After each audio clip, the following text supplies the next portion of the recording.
C'est la fin de cette première étape ici à Yambo, une première étape qui a été remportée par l'équipage dont la voiture est juste derrière moi, Guillaume de Mévius et Mathieu Baumel qui ont triomphé de cette première étape au volant de leur Mini de X-Red. Une victoire évidemment haute en symbole, mais bon, plutôt que de vous en parler, je vous propose de les écouter tous les deux à l'arrivée. Au final, on prend quand même, c'est toujours chouette de gagner une étape. On voulait gagner une étape sur les 15 jours évidemment.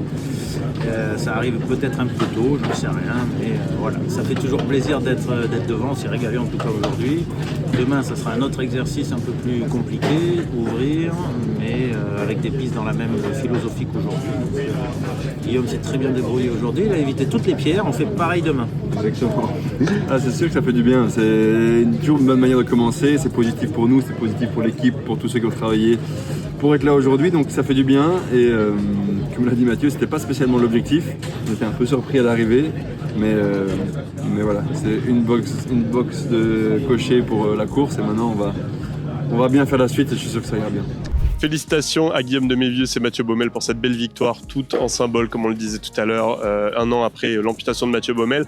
Mais il ne s'est pas passé que ça. Aujourd'hui, il y a également une belle performance globale des Ford qui ont placé 5 de leurs Raptors dans le top 10, dont les 4 officiels de Carlos Sainz, Nani Roma, Mitch Guthrie et Mathias Ekström, et le privé Martin Prokop qui est monté sur le podium également. Du côté de Dacia, la bonne nouvelle vient de la 2e place de Nasser Al-Attiyah, beau résultat, mais d'un autre côté, il ne faut pas non plus s'inquiéter pour les autres pilotes Dacia puisque cette première étape, l'objectif c'était plutôt de ne pas la gagner pour tout le monde, il fallait plutôt terminer un peu plus loin pour ne pas partir dans les premiers, ne pas ouvrir la route lundi pour la 2e étape.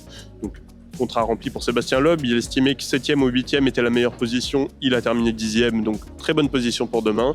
Et puis Cristina Gutiérrez et Lucas Moraes sont également dans le top 20, donc pas d'inquiétude du côté du constructeur français. Et puis chez Toyota, la seule petite ombre au tableau vient de la perte d'une demi-heure pour Yazid Al-Raji qui a manqué un waypoint, un point de passage, et pour les autres pilotes, notamment Enkla Tegan qui ouvrait la route, tâche très difficile, on le sait sur le Dakar. Tout le monde a plutôt bien limité la casse et ils sont tous encore dans le match pour la victoire, que ce soit le Sud-Africain, le 3e du dernier championnat du monde, 2e du dernier Dakar, ou ses coéquipiers dans l'équipe officielle, Seth Quintero et Toby Price.